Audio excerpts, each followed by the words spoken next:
Hey everyone, and welcome to this special episode of the It's Canon podcast, the show where we talk about all things geek, and more importantly, today we're going to be chatting all things Mandalorian Season 3. Happy May the 4th day. We're your hosts, I'm Boris, and as always, I am joined by Phil. Don't get too impressed with all the fancy digs that we have going on here. We're always one step away from being condemned. We really are. You have no idea. How's it going, Phil? I'm doing well on this May the 4th in the year of 2023. How are you doing? I'm doing awesome. Super busy day. The day job's got me super busy, but I have to say things are going really well.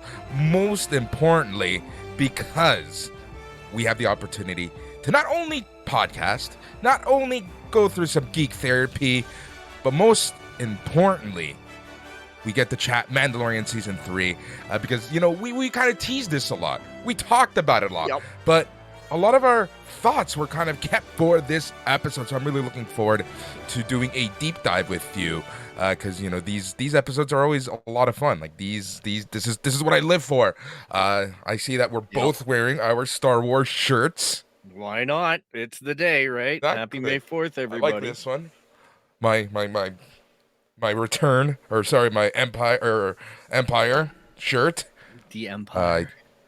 Yeah, you know, I like this one. So, Phil, you know, I think we're gonna get right to business. This is a special, so you know, we're gonna be chatting all things The Mandalorian Season 3 here on this episode. So let's get right into business. What were your overall impressions leading into this season, considering we had a lot of Star Wars content outside of The Mandalorian on Disney Plus? We had, you know, something amazing like Andor, something very polarizing like Obi-Wan. We had Book of Boba Fett, which kind of was also partially kind of Mandalorian season 2.5 in a sense, right? You know, so what were your expectations going into the season? Because, you know, me personally, it's one of those things where what I had thought this season was going to be was nothing. Was what we actually ended up seeing. So what about you? I tried to go in with a blank slate. However, because of the things that you mentioned, I definitely have a standard to which I think things are going to go. So that is an expectation. And but I do trust in John and Dave, most particularly, I think Dave. But I was a little bit, you know, like I didn't do any pre-work on it. I just kind of was like, it's a John and Dave show.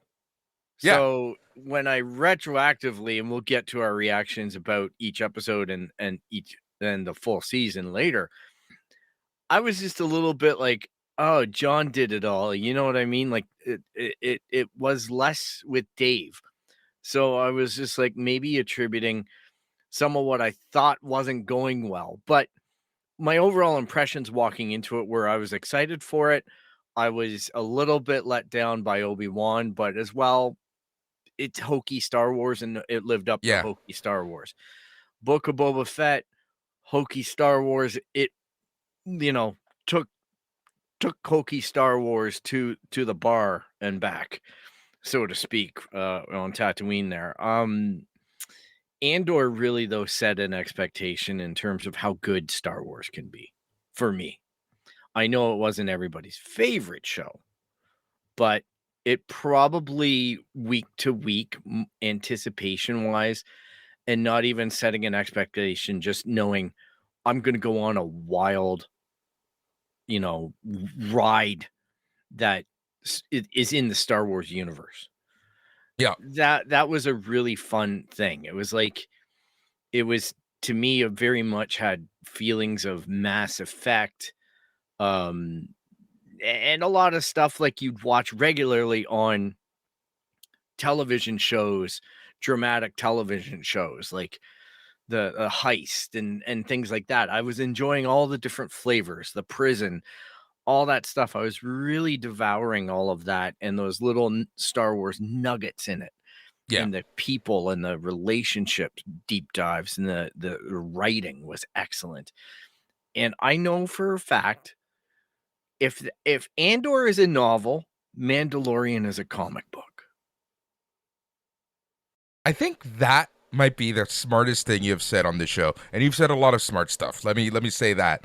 This is not a dig. This is honestly, I think that is a perfect representation of the Star Wars universe, right? Like we have to Yeah. remember, like Star Wars in its core, it's hokey, it's pokey, it's dorky, it's got a lot of weird stuff, right? Like it's something that you know, I don't know how serious you're supposed to take it sometimes, especially Yeah. when you look at the original trilogy, right? And the writing. It's like, it's kind of funny sometimes, but I feel like Andor raised it to that next level, right? Very similar to what Rogue One did in the Star Wars world. So it's hard, right? And I felt bad watching Andor in the sense of I'm like, oh man, my expectations are way too high right now. And just like you, I try to really calm my expectation down. I try to make them, how I like to say, a little more tranquilo when it comes to my expectations. But sometimes as a fan, you get carried away, right? So I had Yeah. relatively high expectations for this show this season. And I'm not saying that they didn't live up to it, but like I said off the top, what we saw and what I thought was so different, right? But this is when I always talk about the fandoms. It's like you gotta be a little chill. You gotta be, gotta remember Yeah. that just because something on screen didn't happen how you thought doesn't mean that it's bad. Exactly. They usually, if they make a left turn, they give a reason for that left turn, and you have to be open to accepting that. And the biggest thing here is I'm not taking a slam at comic books or anything. You know, the No, cartoons are no, like the Saturday morning cartoons. like the These serials. things are the comics, right? Like it's like a comic book that you're picking up week to week or month to month, trying to piece together the chapters, right? And the story is as much visual as it is. It's not as cerebral, it's visual and it's impactful in how it's presenting its story versus the novel is, like I say, going to be a more cerebral kind of thing where you're putting it together in your mind, right? So Yeah, I appreciate what they tried and what they're doing. And I just have to remember to pull out that lens when I'm switching gears, so to yeah, speak, between different shows. I don't know how to get the feel for Ahsoka per se, but I know that they're going to set the tone fairly early, and that's going to yeah. be what it follows. I imagine it's going to be similar to The Mandalorian. I felt this year was a little bit slightly different of a flavor of it. It's not necessarily worse. It's not necessarily better. It's just they had a new motivation in It season 3.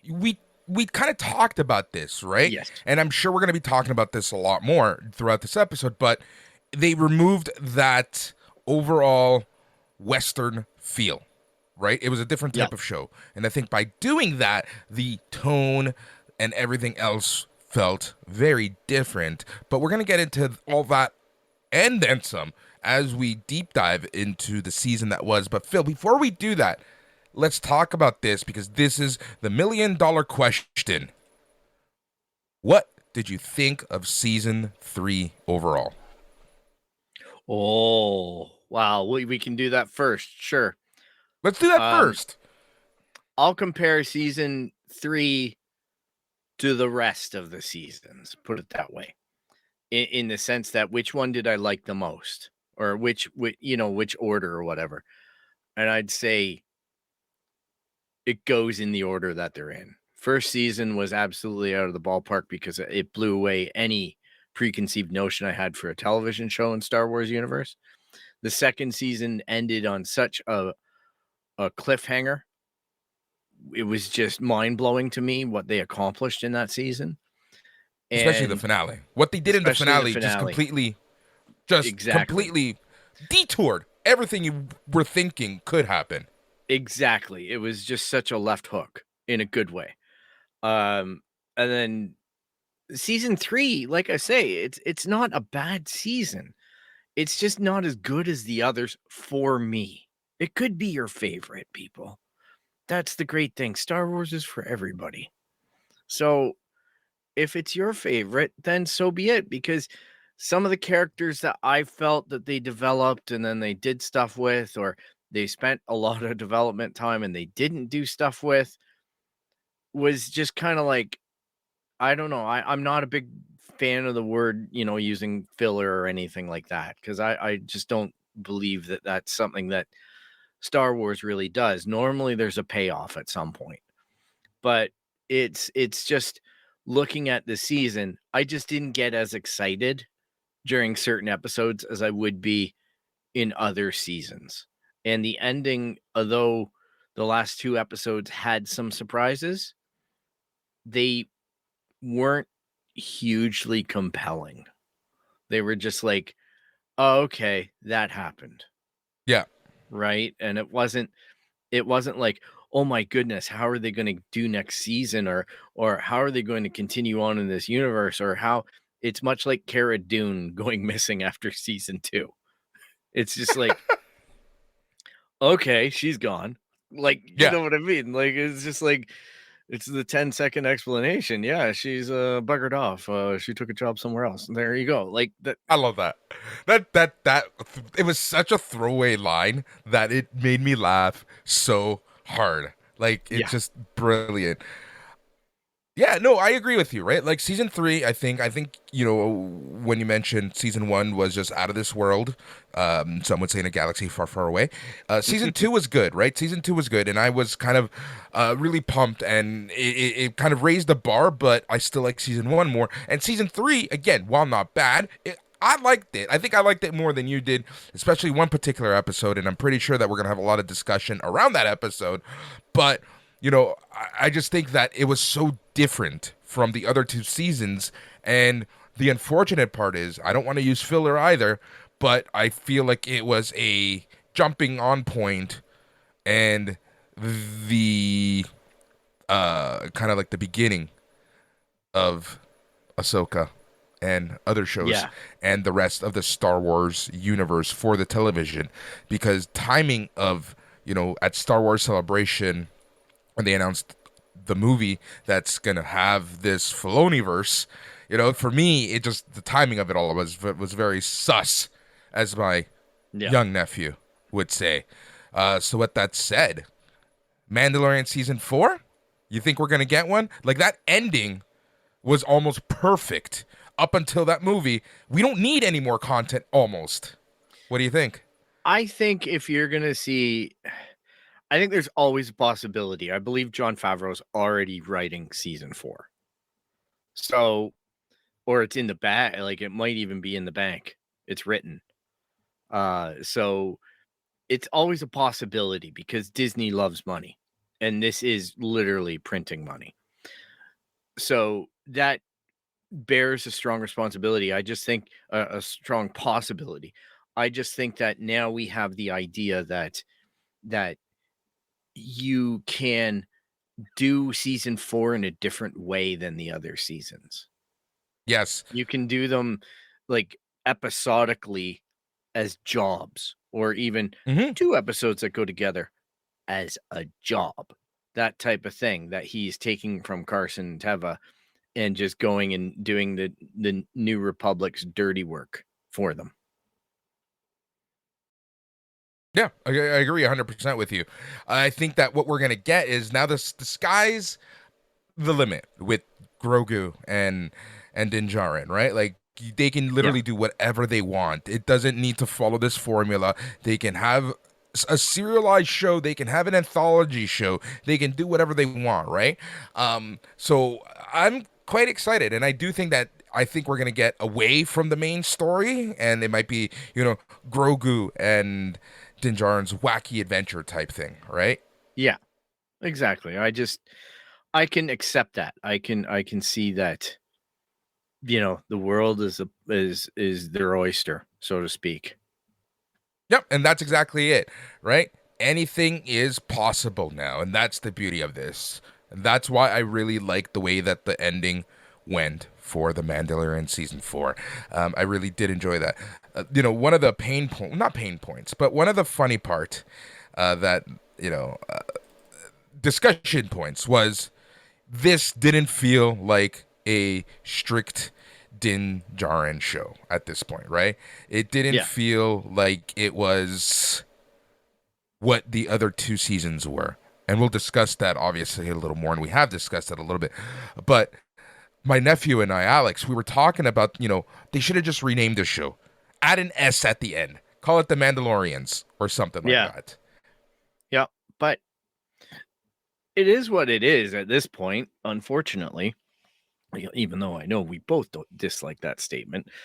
Um, when I look at it, the Mandalorian can also signify it's switchable. Sometimes it's Din Djarin, sometimes it's Bo-Katan, sometimes it's the Armorer. Now, Yep. we've got a few different players in there, a few different helmets, so to speak, and they can move it around as they see fit. I think the possibility of calling it the Mandalorians, which is more accurate, especially for this season. The downside is you put that name on it early on, and everyone's going to complain. Well, it's all about one guy. You know what I mean? Star Wars Well, fans, like, agreed. You know what? You're right. You're right 100%, right? Even if they did it this season, it's like, but Din Djarin's the main character. Why did they have to change the name? yeah, it's you're That's my damned if you fandom do, voice. and you're I damned use if that you voice don't. for. Agreed. Sorry. It's a I good use one. that voice for every fandom: wrestling, comics, Hello Kitty, Polly Pocket, whatever. My Little All the Pony. fandoms. My Little Pony. All the fandoms. All right, Phil. So let us get to the meat and potatoes of this, and let us go through the Mandalorian season 3 review. Have at her. Now, I'm going to preface this with the warning. Preface. I like Yes. it. It scares me when you preface it. That just Yeah. means I should just get very comfortable, which I will do as we talk. That's the funny thing. I'm guilty of over analysis.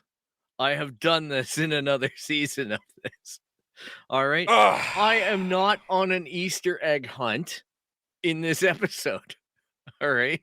If you want to go back, rewatch it, and find all the Easter eggs that relate to other Star Wars properties or anything like that, Keith Capel, I love you. I love our little episode about the spiders and everything like that.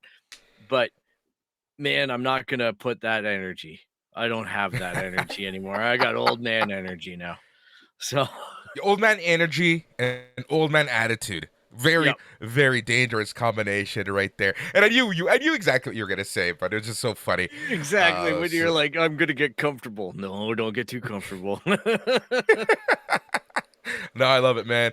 But yeah, no. So go ahead, have at her. The Yeah. Mandalorian season 3 review. Let's see what you found, and anyone that's watching live, add your comments. I'm gonna try to get you on the screen. Also, for those of you watching after, listening after, let us know what you thought at itscanonpodcast.com is probably the best way to find us on all the socials, including YouTube. Itscanonpodcast.com. Show at itscanonpodcast.com if you want to send us an email with your thoughts, comments, complaints. Todd from Tennessee, you can go suck a dick. Anyways, continue. Well done. Very professional. One step Eh, away from being Todd from condemned. Tennessee. Todd from Tennessee. Yes. That's all I'm saying. He gets no respect. Not around these parts. All right. So, overall chapter number 17. Episode season number 1. Chapter 17. Title is The Apostate. Woo! It was directed by Rick Fukumawa, and it's Jon Favreau wrote the thing, and it aired on March the 1st, 2023, in somewhat a galaxy far, far away. So basically, we open with the group of Mandalorians having a bath. It's really a baptism for Ragnar Vizsla. All right. So we don't know his name right off the bat. We have to wait for the end credits, but it's Paz Vizsla's kid. So at this point, my disappointment had begun. So I'm just gonna put my personal feel into that one. The laziest dinosaur snapping turtle ever seen in Star Wars emerges on a giant scale, and I know miniature filming is alive. I know. Yep. Actually, it was really good special effects. I will be fair. I was just criticizing the design of it. That's all. It was just like you couldn't find a mythological monster out of all the books, out of all the crap that's never hit the screen. But no, instead, it's, may as well have done a brown wampa. So, anyhow, we get confirmation. Like, basically, Din Djarin comes in, saves the day. You get the confirmation of essentially his path to redemption. The armorer tells him, like, look, you need to bring me the living waters of Mandalore, and I have a way of testing them. She doesn't tell him that, but that's the assumption, right? And anyhow, they go to Navarro. They meet the High Magistrate Grief Karga. We get to see a little bit of how Navarro is getting better and better, cleaner and cleaner, a more interesting city and safe to be in compared to, I guess, before when you had the monkey lizards just being roasted. Now they're living happy in a tree. And Din helps him to get rid of Vane, the pirate. So the setup is already on. And then basically he gets offered the job of the marshal. He turns it down. He turns around and he wants IG-11. They give him to the Anzellans. I had to remember their name. The Anzella mechanics. Yay, something from the sequel trilogy. Probably one of my not enjoyable little guys, but a lot of people like them. So fair enough. They are comic relief, and that is a very Star Wars thing to do. So they revive it. Naturally, it wakes up. It's Tika Waititi Prime IG-11, and he wants to kill the child. So Honestly, that is one of the things I thought. I'm like, oh my god, this is what Tiki's movie's gonna be like. It's gonna be all like this. Oh my yeah, god. and here's Grief Karga. Actually gets a bust to himself. He never got one in Rocky. And they make it for good use. They knock down the IG-11 droid with it. So they leave Navarro. They encounter Gorian Shard, who, again, some people love him. God love you for loving him. I thought he was the most, like, the worst personification of a pirate king I've ever seen in sci-fi. But apparently the Swamp Thing found kelp and sits in a chair on a ship. And anyhow, they escape him, and Din and Grogu meet with Bo-Katan, who's sitting most interestingly on that throne, Okay. which he gets a lot of comments about. Yeah, I was gonna say that is. I saw an interview with her, and she was like just making fun of that scene, where even her husband was making fun of that scene. Basically, like, were you just longing, just chilling there? Is that how you chill? Have you been sitting there the entire time? Like, what's going on? Yeah, exactly. Yeah, in that same interview, I will say it was with Christian Harloff. At least the ones I've seen. She talks about the fandom and how 70% of them love her, 10% are just like all right with her, whatever. 2% want her to sit on their face. It's been so funny to watch all the 2%ers on Twitter raising their hand.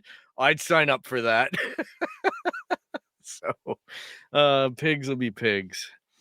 So anyhow, they basically go there to confirm, like, that Mandalore is an option. So at that point, we get to chapter 2 or chapter 18, episode 2, The Mines of Mandalore. Rachel Morrison is the director. John wrote it. March 8th. They visit Pelimoto on Tatooine. They get R5D4. They hit up Mandalore rather quickly. So these are all things, again, in Like, previous seasons that would be quests that's the and take thing, an right? Like, entire episode. one So episode this season felt like 3 episodes previous seasons. One yes, episode this season was literally almost like a full season before. One episode this season were the 2 half episodes of Din Djarin that we got during Book of Boba Fett. yep, and that was the pace that I was having difficulty adjusting to. To be honest, it took a while to get used to having the first episode clearly state what the arc is going to be for the character and for the show. Now we've got, like R5D4 getting there, her modifying the ship, no discussion of money. Get him in the Yeah. ship. Boom, they're landing on Mandalore. Like, things are just rocketing, right? Like, he sends Like, them out to sample the atmosphere. The robot goes missing. He does a little song and dance with Grogu to stay in the ship, seal himself, do all this stuff, which I don't even know how that works. But anyhow, he goes and he finds the robot and he gets attacked by an Alamite, which looked like it was straight out of Doctor Who. As far as I'm concerned, it was a little bit odd, but a big monster, not surprising. We had seen it in the big monstrous people. We had seen them in the previews, and he and Grogu basically get rid of those guys, go down into the mines. And this is the funny thing. This was a fun episode. I enjoyed watching this episode, especially when they get down into the mines. But I didn't expect the significance of this episode in that Din gets captured rather easily, gets put on a spit. Basically he's going to be rotisseried while they drain his blood, which was kind of morbid. Grogu haphazardly gets away in his little pram and somehow has figured out how to fly, right? And goes to the moon that has Bo-Katan on it. And, he's just pointing at dials like, hey, and, R5D4 is actually flying. I know that's the joke, but it was just, I'm grasping convenient. the point. Yes. It was very convenient, right? And, okay, so let's pause right there because like the pacing. I want to focus on the pacing because this episode, honestly, this is where I'm like, whoa, did I like take speed? How much Yes. coke did I just do? Because like there was so much freaking going on, and that was a joke, people. So like the whole getting to Mandalore, in my opinion, honestly, that would have spawned 5 episodes and 5 different adventures previous seasons, right? Like, I'll kid you not. I thought we were going to end in Mandalore in the sense yeah, that the first time they do anything is going to be putting a foot on Mandalore, and we'd get a whole nother season about Mandalore. that's literally our discussions before this season started, Phil. It is just absolutely unreal that the entirety of one episode was or 2 episodes, 2.5 episodes is what we thought the entire season was going to be. Yeah. I didn't know, and that's also, as much as it's a disappointment, it's also good because it's challenging any expectations that we have, right? It's I do like it that John is making this his own thing, that John is defining his own pace with his writing and whatnot. I just honestly, I know there's stories about why it was so convenient. On the whole season was filled with these little conveniences, but I just wish there was more effort put into explanations or maybe different ways of accomplishing it. But they're the creative people, they own the IP. I'm a fan of it. So that being said, what's done is done, and that was definitely done. So anyhow, she leads them directly to the living waters. Din gets a sample and basically decides to dunk himself, as for the bath regulations of not being an apostate anymore. And in the process, he had taken off to the keen eye his jetpack. Yeah. And the weight of Beskar is great, as we know, and he sunk like an anchor to the bottom of the mine. And Bo-Katan had to use her jetpack to go down and to fetch him before he died. And on the exit out of the lagoon, or the water, the living waters, she comes face to face with a living mythosaur who opens his eye and says, I see you. Doesn't try to eat her, doesn't try to react, doesn't do anything. It's just this thing like she's now asking what Boris just asked.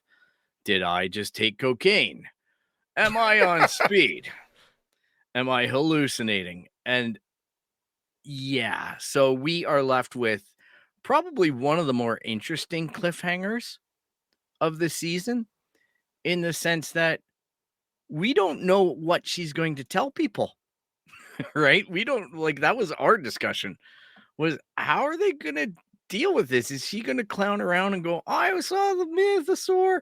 We always thought it was going to be Din who would see it, if there was one, Yeah. that type of thing. So yeah, that was a real head scratcher for me. Like, the episode was fun.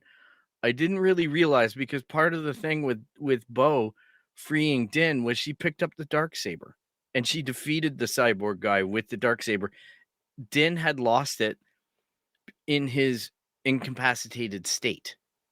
The cyborg thing had pulled it off. I also think it's hilarious, knowing how this season ends, that Lego went through all the trouble of creating a proper dark sword this year, only to have the dark sword meet its fate in the end.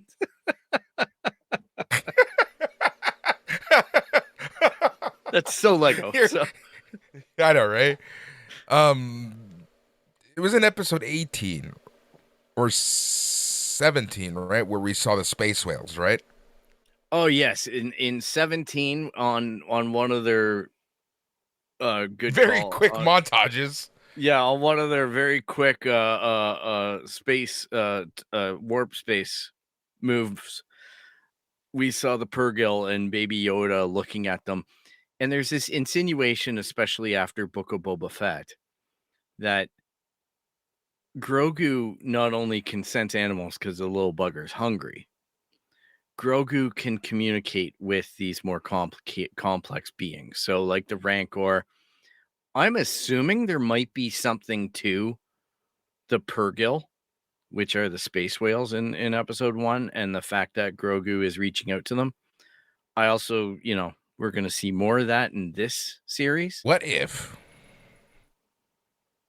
What if Grogu sends him a message, and that's how we get Thrawn back?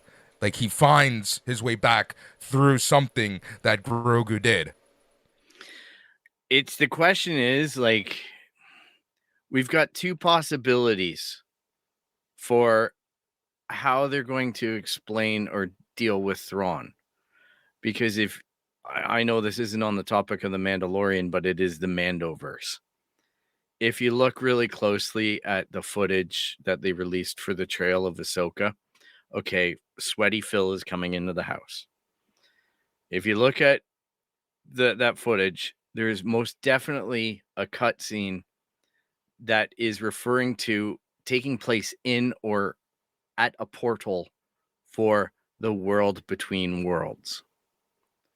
All right, this is something that came out of Rebels. This is basically how Ahsoka got saved instead of being killed by Darth Vader in the end of season 2 of Rebels. So this is the world between worlds. It's a giant facepalm, in the sense that Star Wars now has time travel. And it's got a very distinct look to it, and you can see it. I suspect, probably, just going out on a limb here, spoilers. If you don't, I have no idea if they're true. It's speculation. Spoilers. Hey, that's a new one. I would say that the world between worlds is probably going to be the source of where our antagonists for that show are, for Ahsoka are, or where they come from, which is why their ancient orange lightsabers are significant. Mm-hmm. It explains a lot, but it's also a possibility to shortcut to Thrawn and Ezra. But I think the real thing is going to be, for that season, to be searching for Thrawn and Ezra. They will make appearances. I think Thrawn's going to get out before Ezra and make himself known.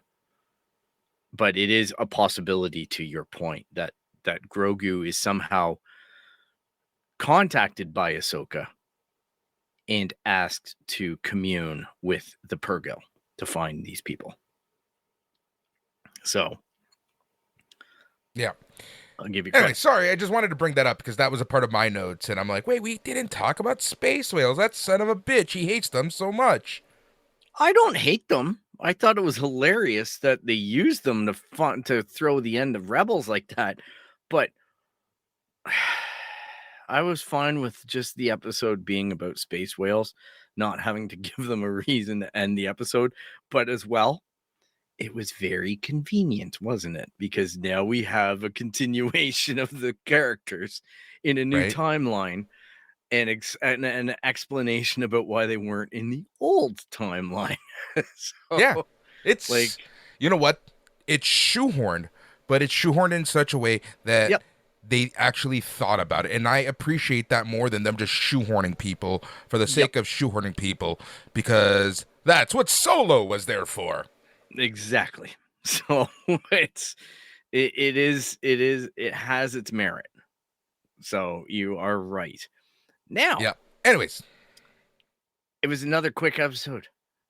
You're gonna have to change the title card. Chapter 19. Woohoo! you ahead of you. Come on. What do you think I'm doing? Just sitting The here looking Covenant. pretty? The Covenant. Lee Isaac Chung is the director. Noah Clure and John Favreau wrote it. There was somebody else in there, but we all know why.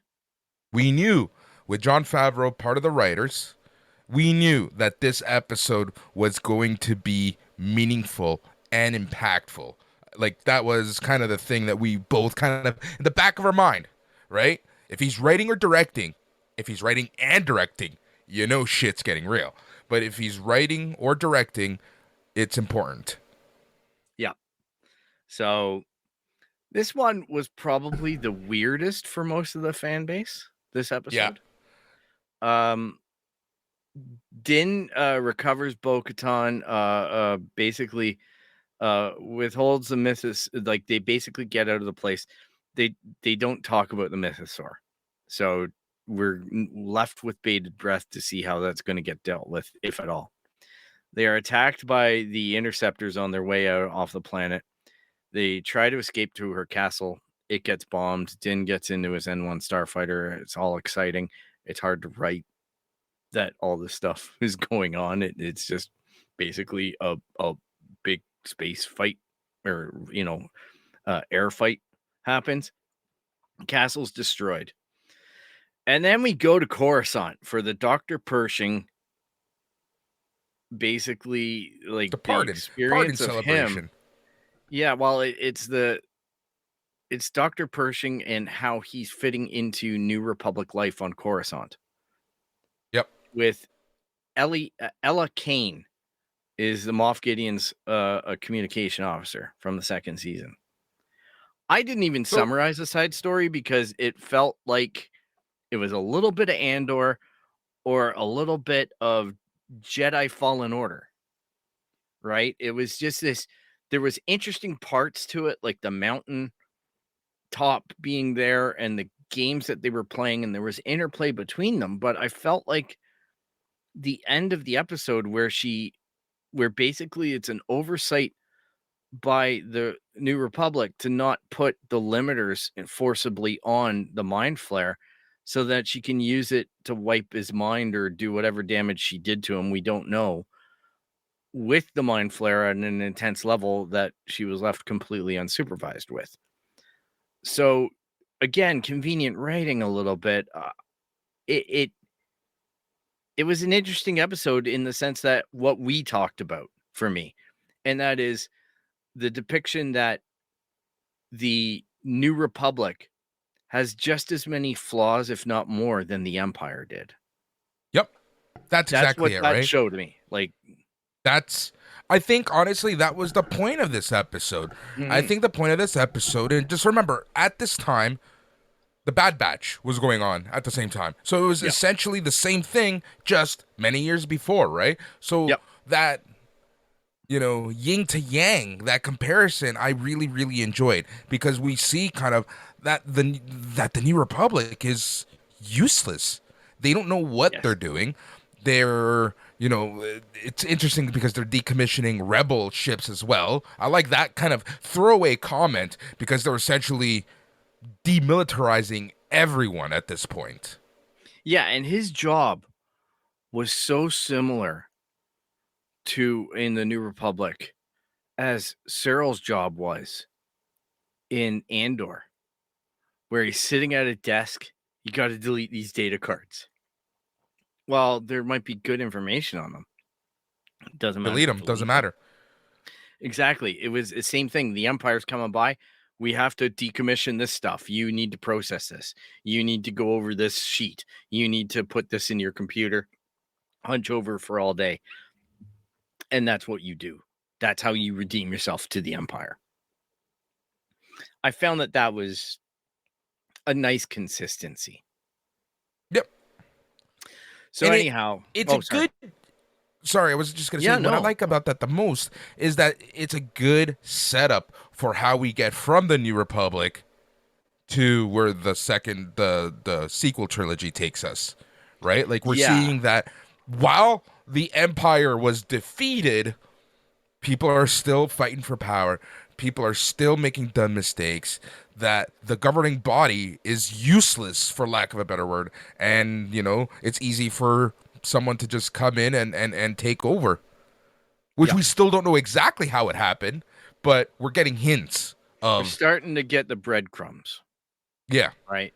Like we've got the whole thing with the clones in the previous seasons and almost a direct allusion to Snoke as a clone, that type of thing. So we know that the technology and the foundations are being laid.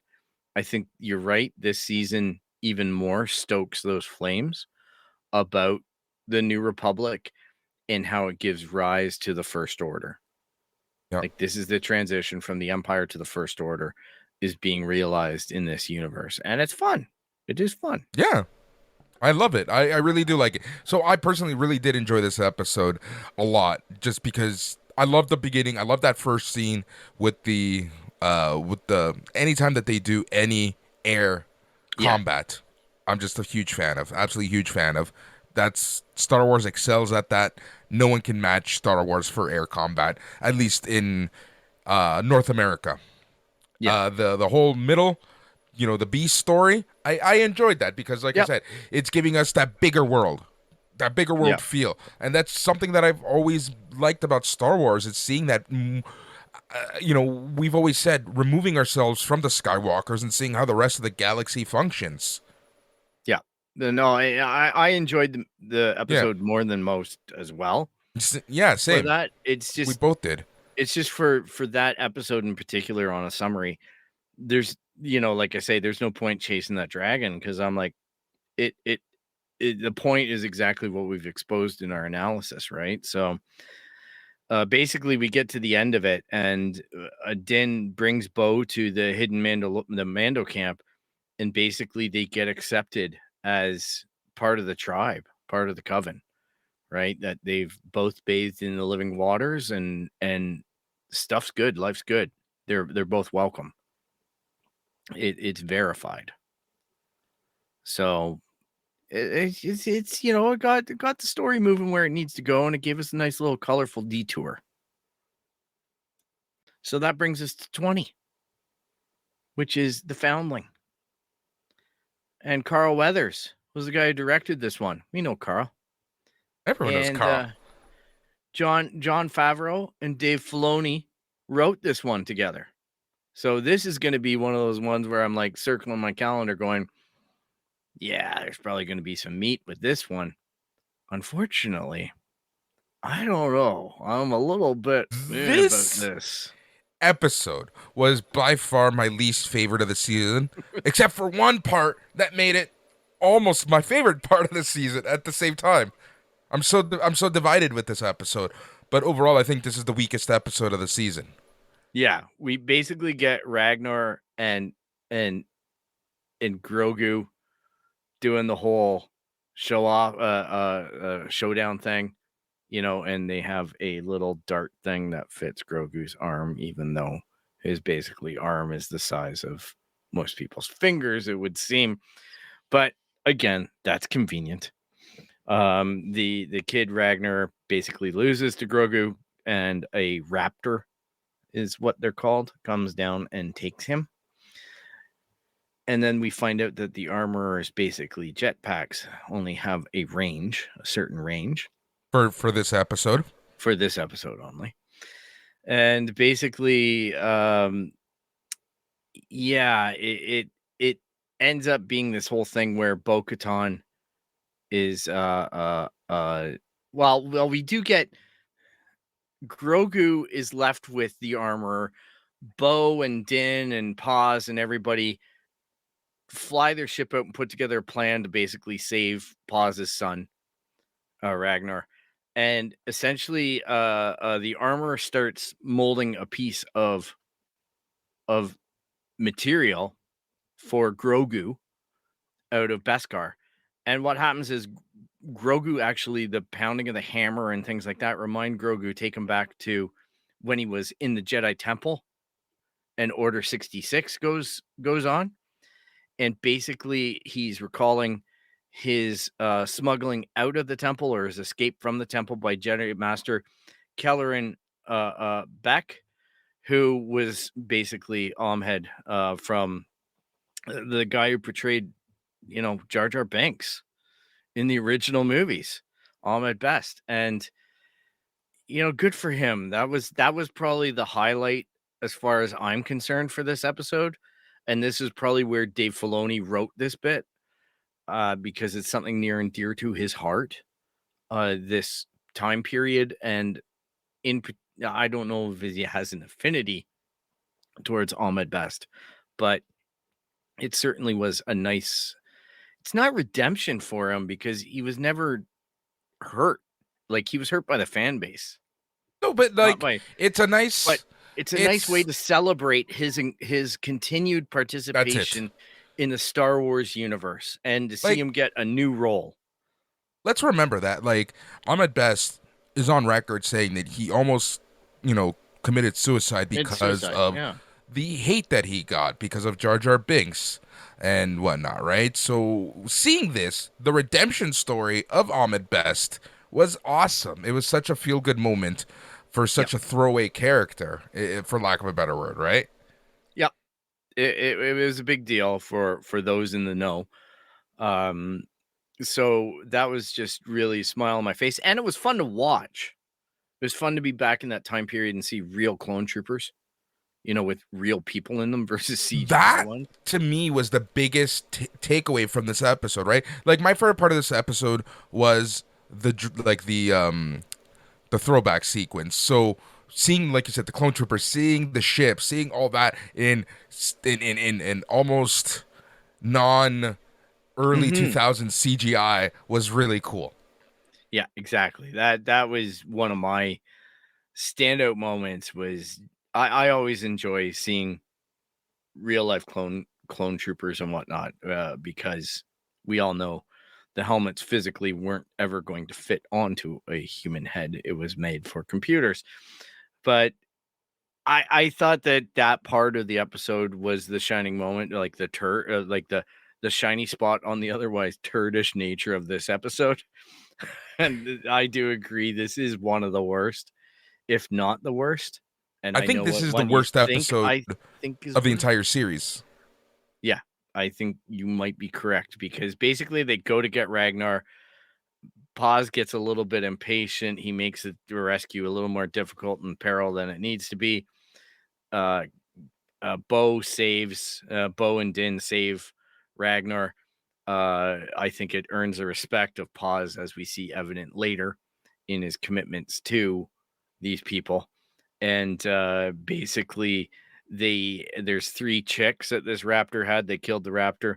There's 3 chicks that they had. They put them on Bo-Katan's gauntlet and brought them back to the camp. So now those things are going to grow up, a la the dragon show there on HBO, Game of Thrones. Game of Thrones. So it's just, I'm like, okay, this Please be careful with how you do this. Be more careful than you were with the Rancor monster, please. Don't make them grow up overnight and have Grogu riding one or something. Like, oh, I just cursed it, didn't I? You But 100% did. You know what's going to happen now.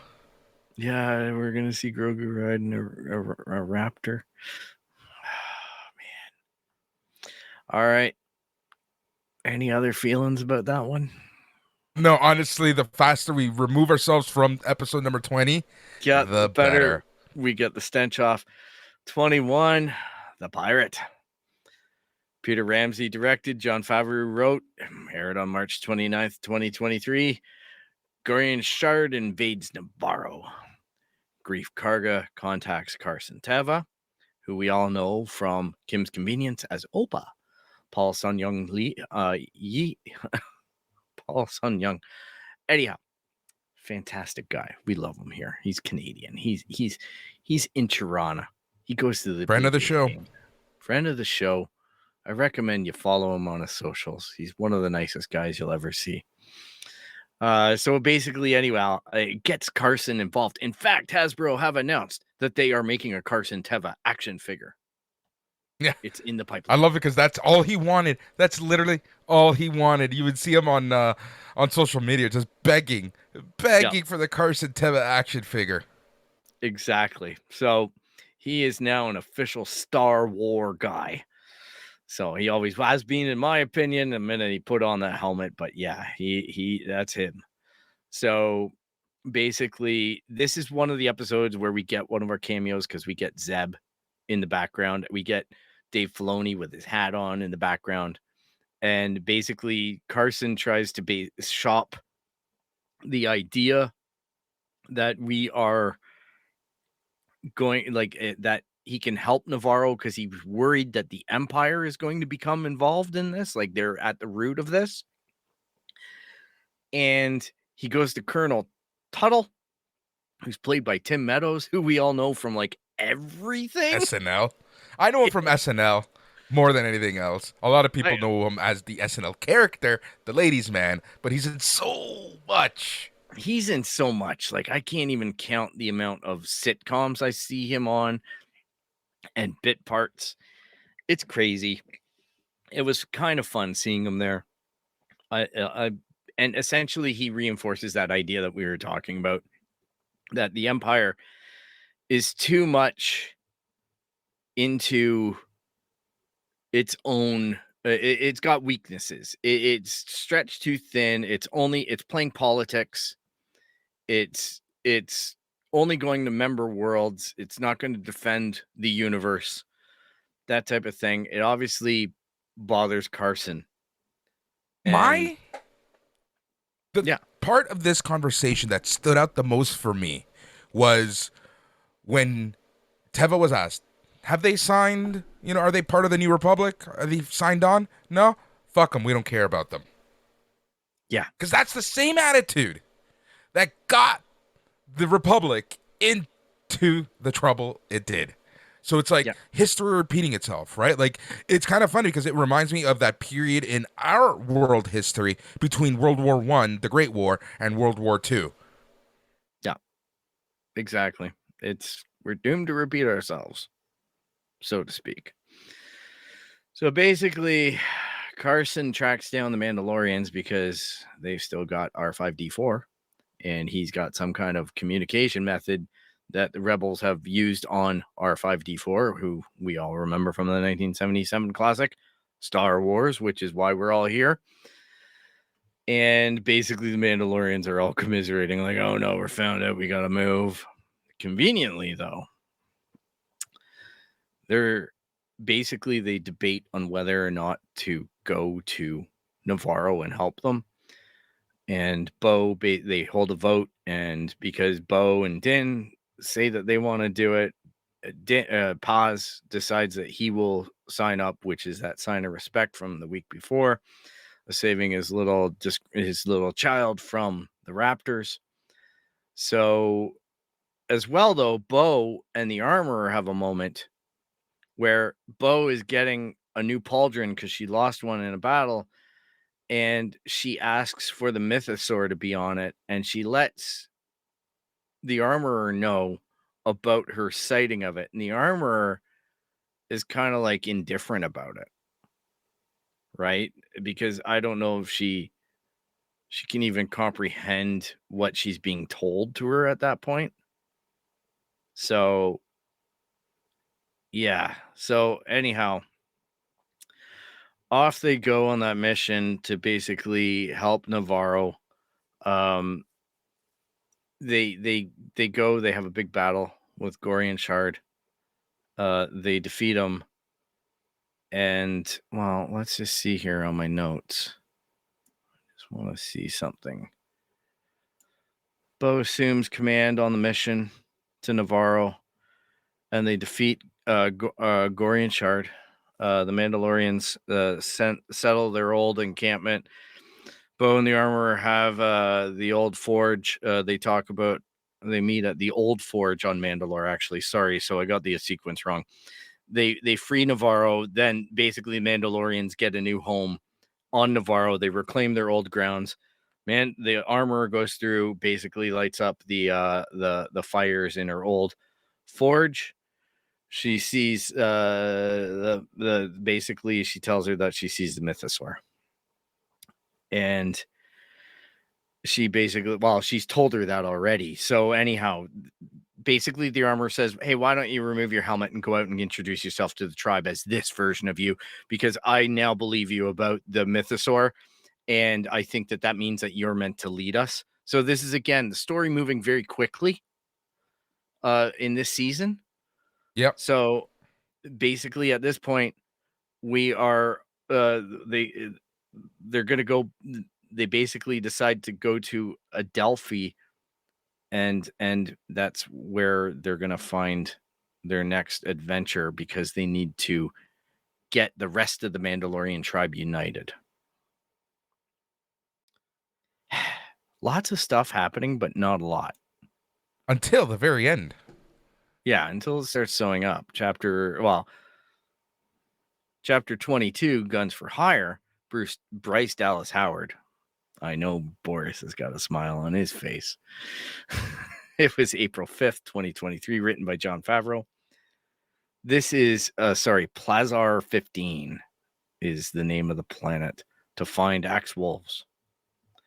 And they're basically mercenaries. And before getting, as they get off their ship, they're intercepted. Well, as they're flying in, they're intercepted by the planet's rulers. Captain Bombardier, played by Jack Black, and the Duchess, played by Lizzie. They have a separatist droid issue, which I thought was kind of a nice thing, actually, for this episode, to have a separatist droid problem. Oh, wait. Sorry. Wrong series. Hey, there's my favorite. Because really, if there's any episode that made me want a live action Mass Effect, this episode. Yeah. So basically, they have a separatist droid issue. They follow the trail to the Resistor, which is a droid bar. They convince the bartender to help them. He basically, it's the maintenance fluid is changing the programming or having an influence over these things. And that's all to do with Commissioner Highgate, who is played by Christopher Lloyd, which I thought that was an okay. I'm okay with all of the cameos, but I found Jack Black and Lizzo a little bit distracting for me personally. I can see that. I respect that. I wholeheartedly disagree with you, but I can see that, and I respect it. Yeah, it doesn't kill the episode for me. I did enjoy the city. I did enjoy the concept of it. It felt like it was in a weird spot, but it wasn't, because it's exactly the cover that they needed to get to the meat of what they were doing.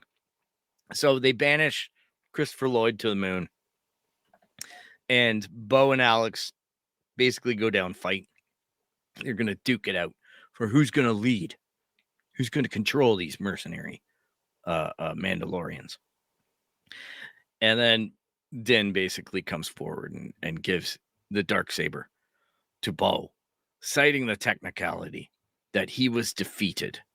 She took up the sword and defeated his defeator, freeing him.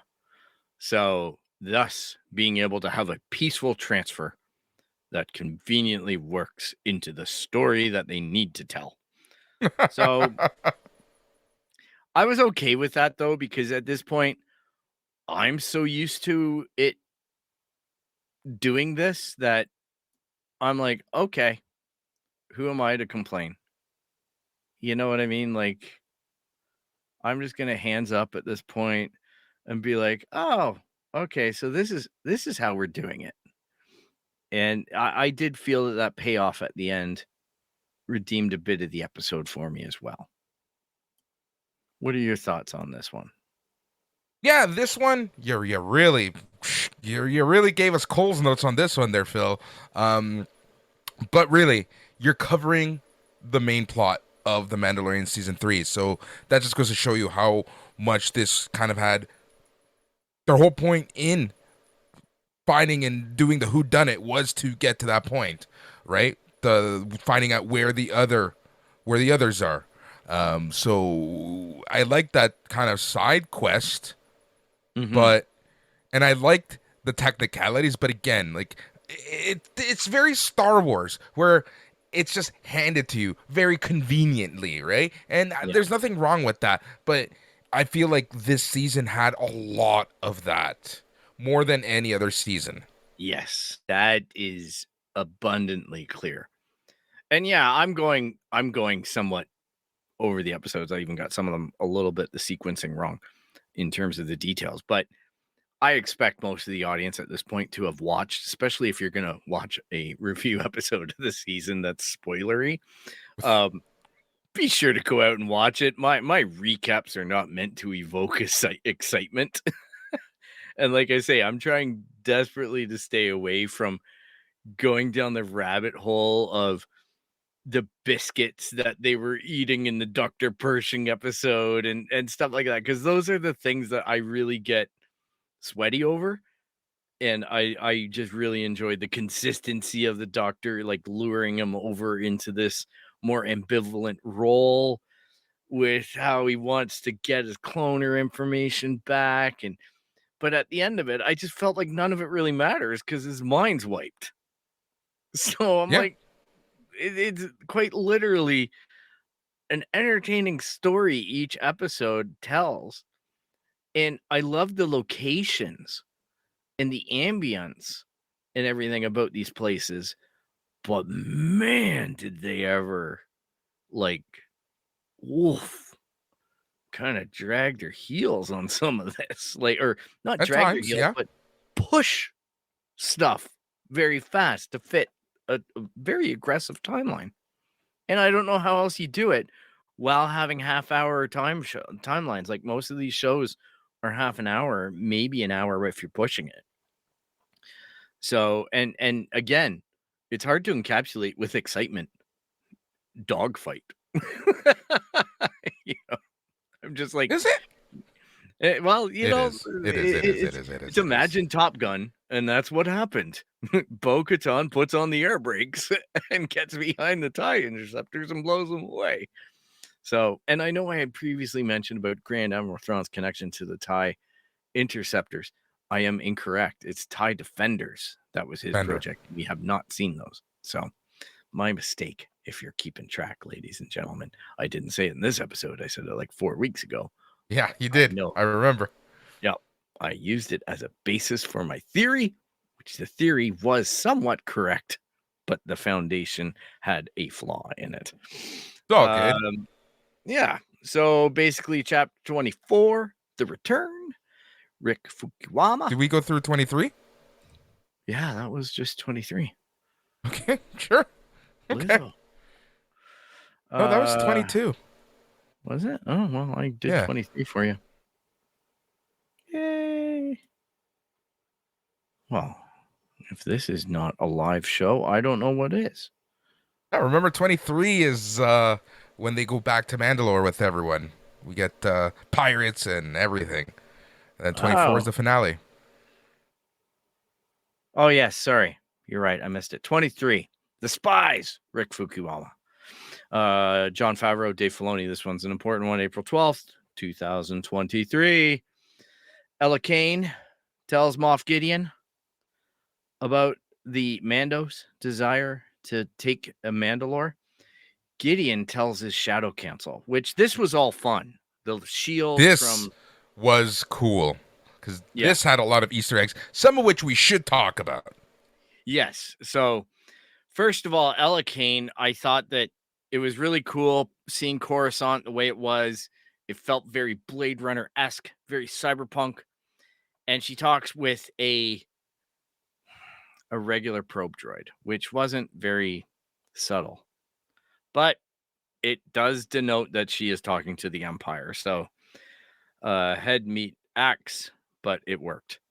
So the Shadow Council had two people in particular that were very instrumental to take note of, and that's Brendel Hawks, who supplied the reinforcements, and the Praetorian Guards that we see pictured on screen from the sequel trilogy, or a variant thereof of them.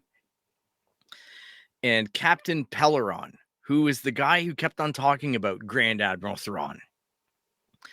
And he basically gets shut down by Gideon for Thrawn's lack of presence. He basically calls him out, and he says, you know, if you're going to bring him up, he better be here, and he's not here. So, And it's what's great is this goes to show you how disconnected and disjointed everything was right at the end, yeah, where they don't know what the fuck Thrawn was up to this entire time. They don't know where he is. They don't know that he's lost, right? Like yeah, they have no clue where Thrawn is right now. yeah. Well, he's claiming to be in touch with Thrawn, which Claiming. yeah, I don't know if those claims are correct, because there is a lot, like, they're not the most honorable amongst thieves in this room. You know, as they're calling, you know, Gideon out for having a program of his own, and he's like, oh no, I only do what the Empire tells me. And really, we find out later that he's trying Yeah. to imbue his clones with the Force. So hence the whole child program of trying to get the child. So yeah, it's just really, it was fascinating. It sets up a ton. It shows the disorganization of the Empire, and also how organized they are, that they're willingly talking about the strategy of trying to seem disorganized as warlords, like trying Mm-hmm. to be seen as warlords who are in conflict with one another. But yet Carson Teva has called out that he thinks that they're way more coordinated than what we give them credit for. And the New Republic is saying, nah, they're just warlords. They're just this. They're not talking to each other. They hate each other because the Emperor's dead. There's nobody leading them. But little do they know that they had this background little catch of the Shadow Council. And Brendan Hux obviously is Admiral Hux's son, like father, in the sequel trilogy, who's, you know, basically Kylo's secondhand man after he defeats Snoke. So he's kind of a buffoon in that series and whatnot. But Brendel was responsible for creating the First Order army, which is why Moff Gideon is going to him for troop and ship supplies. Excuse me.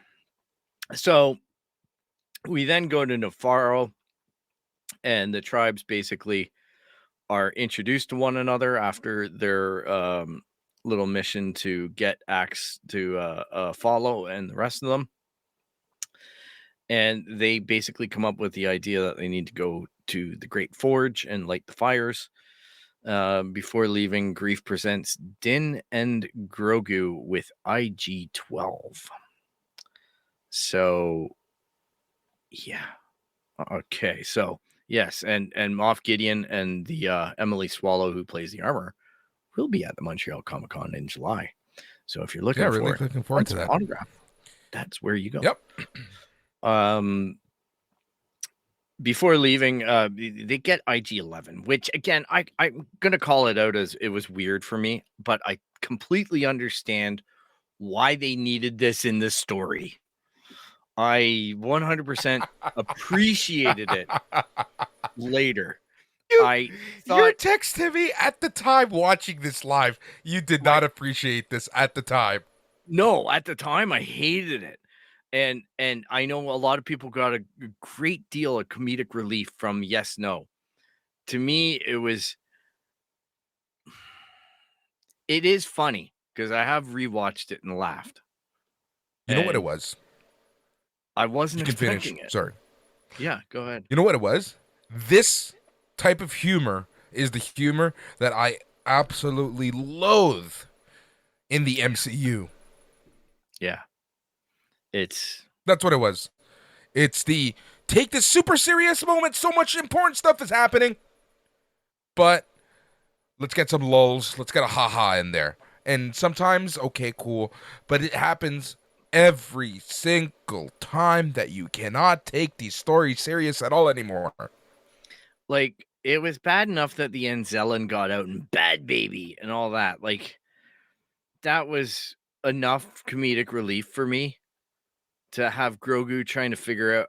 Like I would have liked a more tense scene with Grogu maybe potentially putting Din or Grief into a position of harm type thing, or not being able to control it or something, like the time be spent like that instead of yes, no, yes, no. But it got his point across that he's got power and capability in this outfit, holding the fruit above Din's head, crushing it, putting Din into that situation of trying to manage him and realizing that the kid is no longer manageable. So those were the Yeah, messages that I got. And I also got the idea that Grief Karga, up until this point, didn't say he's got a name. It's Grogu. If you say so, Mando, right? That's what he yeah, says. And then in this episode, he's like, Grogu, my boy, I've got a present for you. And he's way yeah, more the granddad giving a gift, right? yeah. So there are charming elements to it on rewatches that I was definitely able to pull after the initial shock of how weird it is to be inhabiting the body of his nanny robot. Yeah. But like that was just a weird move for me. But I get it. So basically they go to Mandalore. They and on the Mandalorian planet it's glassed because of the bombs and the heat and all the whatchamacallit. So basically those guys have been living on Mandalore. These Mandalorians encounter them, which have never been seen on all these other visits when they descend in big ships. Uh, so this thing comes skating by like ice pirates. It's a boat that can skate on glass. So why not? It's a new Lego ship, I'm sure, in development. But we get space pirates and we get space buccaneers. So Mandalorian buccaneers. There you go. So anyhow, they basically get exposed in this episode to the fact that Mandalore is surviving in the places that you don't normally look. Under in the caves and in certain areas, the nature is returning. It's reclaiming the planet. It's actually way healthier than anybody would see from space. And then we start to get the idea that maybe Moff Gideon or maybe the Empire or somebody is spreading rumors to keep people away from Mandalore because, something else is going on there. So essentially, Bo and them get on the boat. Armor takes off with a bunch of the injured Mandos, which again gave fuel to one of the worst speculation things ever to happen to Twitter and YouTube about the armorer being the other spy in spies. Um, so that was an interesting rabbit hole that the fandom went down. Well, one of the biggest things about the armorer, right, is that a lot of people think that the armorer is, you know, one of the Darth Maul Yeah, Mandalos I've that, seen you that know, as well in terms of because she's got horns on her helmet. yeah, So it really is up to them to figure it out. I don't think they're going to be that on the nose, but as well. there have been that on You there know with what? good stuff. So, That's the thing, right? Like, I feel like they leave it. They have options with that character at this point, but I feel like this yeah, character has gone through so much. Unless she's completely going through the motions for some reason, yeah. blah blah blah blah blah. Right? It just too again convenience. I think it's better to keep her as the mother of the clan than to have her try to oust or whatever. Her play to do that was now, but who knows what the future of her character is, because they did develop it a lot. She didn't appear in season 2. She appeared in Book of Boba Fett. She appeared in Mm-hmm. season 1, and she got a fair amount of screen time on this, which, Emily is a good actress and she knocked it out of the park. So Yep. I'm just hoping that they don't do the character dirty, but that's life, right? Like, we are in their hands. So basically, one of the big tension points was Bo confessing to the fact that she gave up the dark saber to Moff Gideon because she wanted to save Mandalore, and in the process of doing that, she got betrayed, and it ended up becoming everyone's, issue. So they get the boat gets well. Actually, there's another big fight too between Paws and Axe Wolves. There's a big confrontation between the traditional and the non-traditional Mandalorians. That Bo and Din basically say we can't intervene because we're gonna look like we're taking sides. And And I like how the armor was kind of like, we knew this was gonna happen. Let them get it out of their system now. well, she was, I think, fucked off at that point, but maybe not. But it doesn't No, matter. no, Yeah, no. it She was needs there. it needs to happen. Yeah, it needs to happen. Like, this has to work its way through. The course must be done. Another pearl of wisdom, right? So at that point, though, Grogu steps in with his mighty IG-11 armor and diffuses the situation with the yes or no button, and his strong armness of being able to hold the parties at bay, which I thought was a good compromise. I was okay with that. It's Grogu was proving himself that he's a character that can take action in this suit. He's not just a yes no button, and do more than crush fruit. So Yeah. I did enjoy that he just basically acknowledged that he's not as fragile as maybe we think he is. So they basically get near-ish the Great Forge, and a big monster that they've never seen before, even though they've been living there for years on the glass planet, erupts out of nowhere and smashes the ship to shit. And at that point, we see them go down to find the Great Forge, where the guys are like, hey, we know the way, here we go. And underneath there, we see more jetpacks coming at them, and they're stormtroopers wearing Beskar. So we get into a big fight. Uh, Axe Wolves takes off because he says, I'll go get the fleet and get everything sorted up there, and I'll return with reinforcements. So he flies off in his jetpack. And basically, we have Din, like, through this whole big battle of only being able to shoot these stormtroopers through vulnerable points, because you can't just blast them because they're in Beskar. They start to get the upper hand in all this, and Din gets captured by and basically Moff Gideon, reveals himself as having Beskar alloy armor as well, which is very much like the Mandalorian armor for the evil Sith type stuff, right? So it's got the horns and the full getup, right? Very dark, sleek, and whatnot. So it looked pretty cool. But that's his new play, is that it's the dark, the Dark Trooper Mark III, which is him in it with power, and wouldn't he be more powerful if he had the Force? So basically, they pulled Din away, and he just starts making faces at the people through the glass. And Paz actually gets on the other side of the door, and basically Paz gets taken down by those Praetorian guards. and he sacrifices himself so that Bo-Katan and the rest of the Mandalorians can get out of there and save themselves and get to a point where they're going to be able to assemble some kind of strike back. Yeah, And, that was a cool she scene. uses the dark saber to cut the door through the door and whatnot. And it was a pretty cool fight. I was a little bit shocked that they killed Paz, but I understood what he was going for, and he already established that he had a lineage. So it's not like the Vizslas are not around in the Mandalorian universe, because they're a very big part of it. As we all know, the original Mandalorian who created the original Jedi Mandalorian that created the Darksaber was a Vizsla. Yeah. So basically, he gets killed, and that's the shocker end, right? Like, Din is captured. Things look grim at this point, right?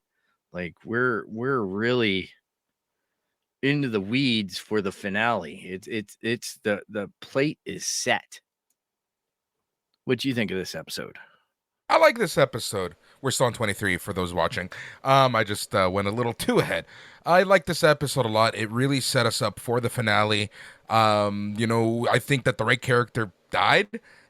I felt like someone needed to die, and they were kind of building him up throughout this entire season. You saw the lineage. You saw how he turned around in attitude with Bo-Katan, with the Mandalorian, with the internal politics, with everything, with their cult and everything. Right. So I think it was the perfect person to get killed off. It was very cool seeing Moff Gideon's little army that no one knows about. Yep. That was pretty cool. Yeah. I like seeing the base too. Yeah, the base With was the really cool. Like, it interceptors. just goes to show you how active he's been, and knowing how the Empire worked, it makes you wonder what everyone else was up to. Because we've seen what Thrawn's up to. We've seen what Moff Gideon is up to. I want to know what everyone else in that council and what they're up to. It opens up so many possibilities, right? Yes, it does. So I thought all those are very good points. I agree on every front. It was a question to me about, in the finale, is there going to be more losses on the Mandalorian side? Right. Is it going to be the end of Moff Gideon? Like, there's a lot of question marks, because I can't predict at this point where the axe is going to fall, so to speak.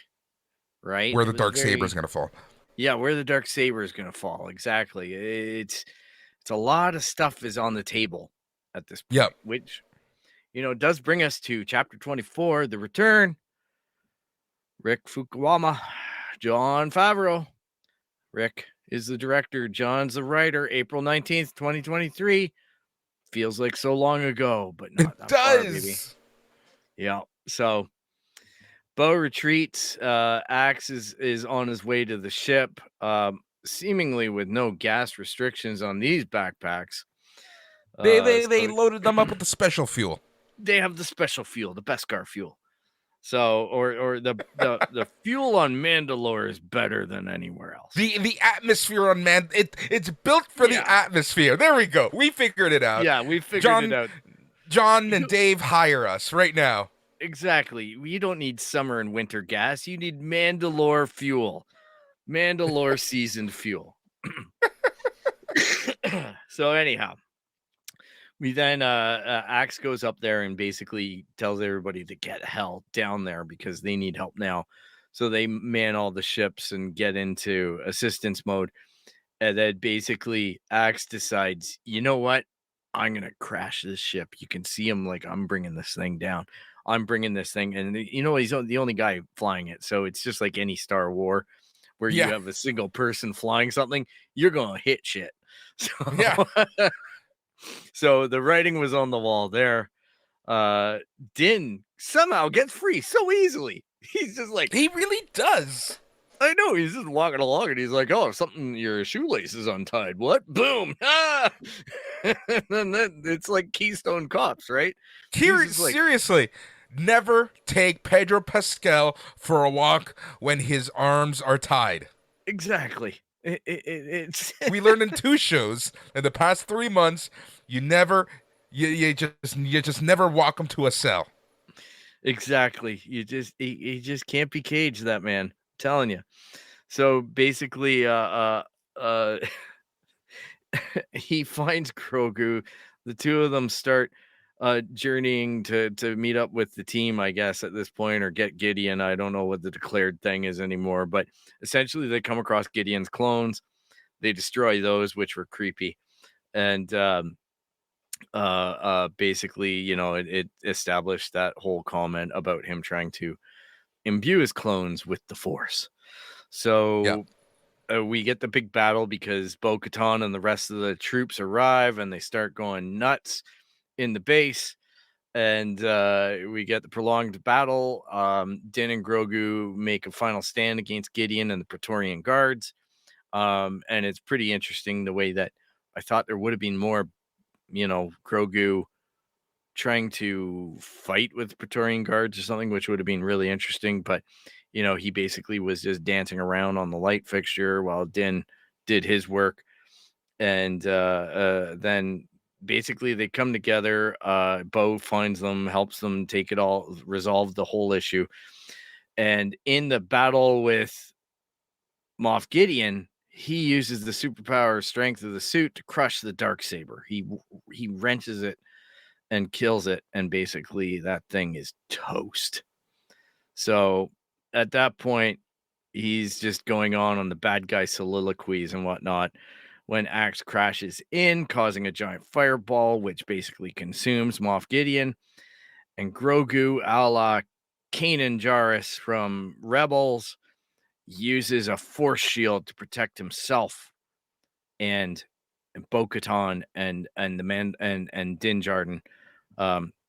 It's interesting because they spent so much time with the building of the medallion that Grogu had on his chest, and I figured that would have come into something like the Praetorian Guard, or a shot hits Grogu and Din is like, "Oh my god, my baby Grogu is hurt," and then it'd be like, "Fooled ya, I got Beskar, baby," that type of thing. I figured there was going to be something like that, and there wasn't at any point this season, which was, I'm sure, it's in the cards.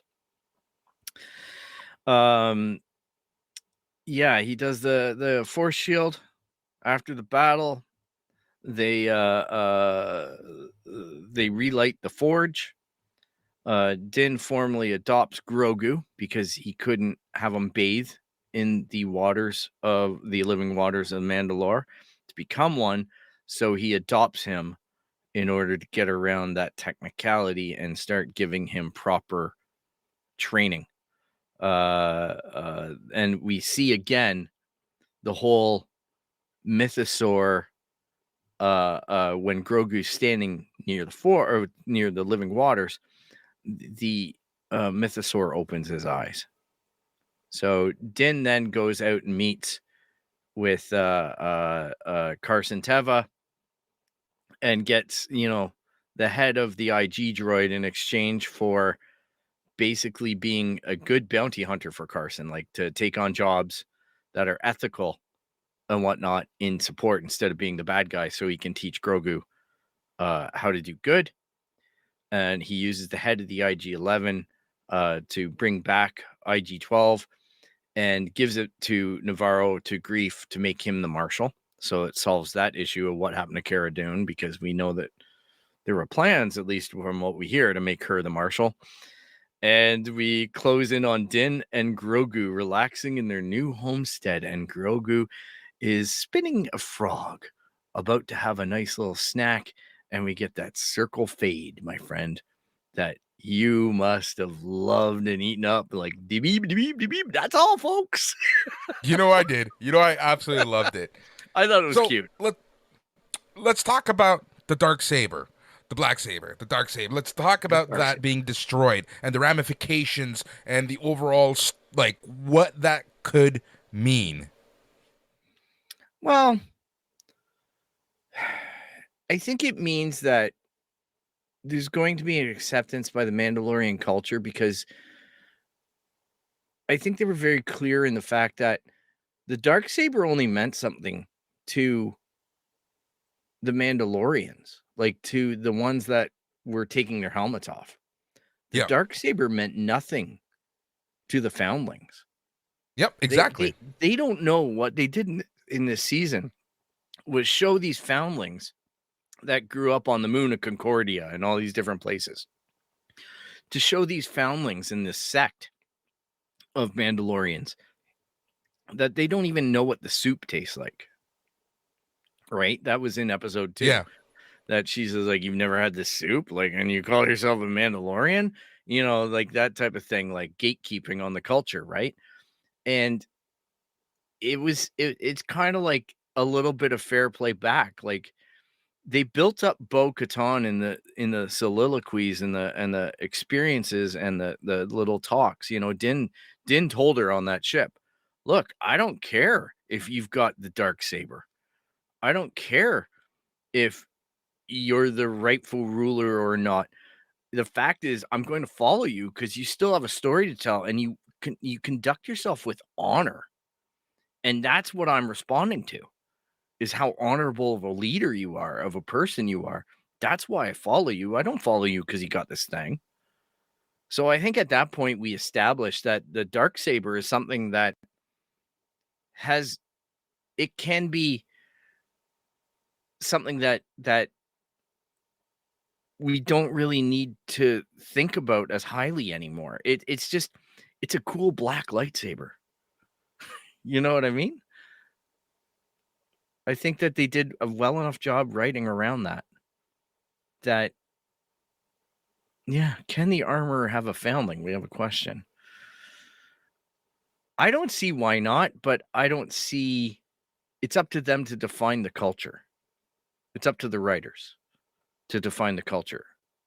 I don't see why not, but I also think it's very odd how the armorer joined the hunt party, like the party to return to Mandalore, whereas normally she doesn't join any missions. And that was one of the characteristics that called her out, at least into being exposed potentially as far as someone who might be a spy, because she did something that was out of character. Yeah. But But I at the think same it's really time, her just wanting to return home. if the armorer goes out of their way to tell Bo-Katan, take off your helmet, I kind of feel like the armorer is already changing their entire viewpoint, right? Yes, I think that change has taken place. I think they're ready to move forward as hey, Alex.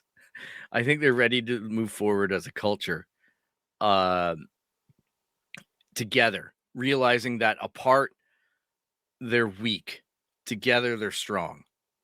So that's always been Mandalore's weakness, is when they are apart or when there's division, right? When they're working against each other, when Bo-Katan was working against her sister, the Duchess, Satine, right?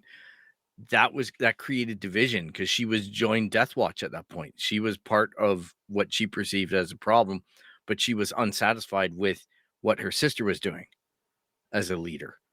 And then she came to realize that that was a mistake, but it was too late, right? And it caused the destruction of the planet. That mistake, that division that she helped to rot is what led to the glassing of the planet and Moff Gideon's control over it. And yeah, the Night of 1,000 Tears. Yep. So So, yeah, no, okay. So the next question that I have for you, and let's talk about this, that's what is coming up. That's Ahsoka. This August, Disney Plus. We kind of touched on a couple things when at the start of the show, but let's talk about this a little more. What are you expecting from this show? And I ask you so that we look like complete fools when everything we say happens in one episode again. obviously, I think we're going to get the reestablishment of Thrawn as the major controlling Empire Lord, Empire guy until the transition to the First Order. I think that this is going to be a series that establishes his return and his control, and basically exposes a live action audience to the true terror that is Thrawn. I also think that we're going to get resolution and reuniting Ezra with the crew. Yep. Uh, Oh my God. I'm like, whew, tearing up just thinking about it. yeah, it's Hera, it's Sabine, it is Ahsoka teaming up again, which is going to be very emotional. And then we also have Jason Sindula, right? Like the kid of Canon and Hera, that's going to be of a more advanced age. So this is exciting times as far as that goes. Now, where they go with it, I have no clue. I'm hoping that what we return to is a little bit of episode 5, season 2, which was a very Akira Kurosawa Yeah. type of Star Wars. I would really appreciate Dave being able to go fully into that in certain episodes, if not the entire season, and still be this. You know what I mean? Like, still get these beats in, these comedic beats. Akira Kurosawa was the master at all this. He was the one that had the comedic relief that basically R2D2 and C3PO are based off of. A lot of stuff, like that. That's my hope. I can't predict anything because I don't know where they're going to go with it. There's a lot Yeah. of stuff that shows that they're going to do some retelling of Rebels in terms of what needs to be done live action to get the audience up to speed, or in flashbacks or whatever. I think that we probably have two bad guys, or two people who are what we'd call gray Jedi or something. They're not quite Sith, uh, that are ancient, that are using the loophole for time travel and the world between worlds, and are able to manipulate that to a degree to get to here for some kind of mission about thwarting somebody or something. And I think that's the guys with the orange lightsabers that everybody was calling out, and Dave Filoni's like, "Oh yeah, orange is kind of like this weird old color," and it's like, "Oh yeah, all right, we're going there, I think." So, but we'll see. That's as geeky as I'll get Yeah. with it. Okay, so I think it's safe to say, and I'm gonna ask you because I don't know what your thoughts are. Is Ahsoka essentially Rebels season 5? Well, I think they've declared that it won't be. You don't need to have watched Rebels to see this season, but I think for all the Rebels fans, it's going to be that. Yeah. I think they honestly said that just to not scare people into having to watch 4 seasons of something in order to Yeah, watch Ahsoka, right? Because I know yeah, people would get afraid and they'd say, no, too much, no mas. I'm not going to catch up yeah, in time, so I'm not going to watch it. So they're like, no, you don't need to watch it. yeah, Don't worry exactly. about it. And you have to remember, like, these seasons are not for the faint of heart, in the sense that they're not the seasons stream. Yes, they are on Disney Plus. Yes, but they are television seasons. So there's like Yes. 24 episodes per season or something like that. Like, they are long haul, half hour, 22-minute things. Please, not another MCU. Yeah, Carmel, I get you that you don't want another MCU, but this is a contained story that you, like I say, apparently you don't need to have watched it to enjoy this series. So take that for what Yeah. it is. I'm sure that they're going to be able to tell you what you need to know, because that being said, 4 seasons of television type seasons uh is filled with a lot of excess and things that maybe I don't want to say filler. I'm just saying stuff that basically is self-contained episodic stuff that doesn't really relate to much character development or anything like that. And then there's other episodes or other arcs that are like, whoa, they move mountains in this one. Yep. So, like a good summary of Rebels on YouTube would probably be not a bad place to go and just take half an hour out of your day, or an hour. I'm sure somebody's got a concise video, and I'm sure there's going to be 4 billion videos summaries of Rebels to prep people for Ahsoka with all kinds of clickbaity headlines of, if you're going to watch Ahsoka, you need to watch this right now. So Find out who Grand Admiral Thrawn actually is. And if it's by Mike Zero, it's going to also have in the headline that Kathleen Kennedy is going to be fired tomorrow. So fucking true.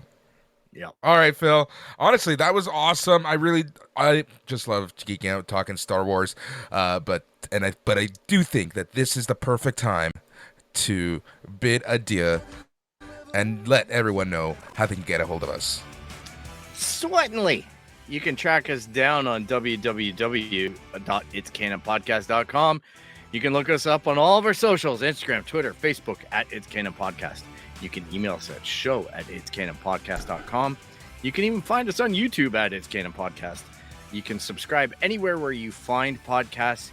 You can even track us down on patreon.com/SNME Radio, especially if you like wrestling. Give them some of your monthly money and get access to all of their great content that they do, and Boris is a big part of that. And basically, if you like the video, if you like the podcast, leave some positive feedback. Let your friends know. If you're on the YouTubes, you can press the like button.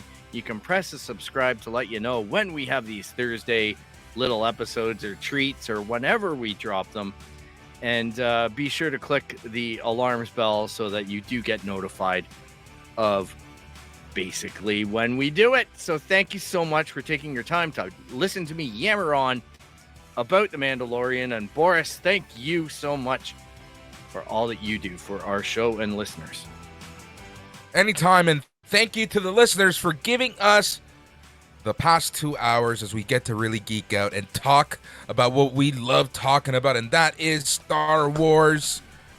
Thank you to everyone. Honestly, thank you to everyone watching live with us.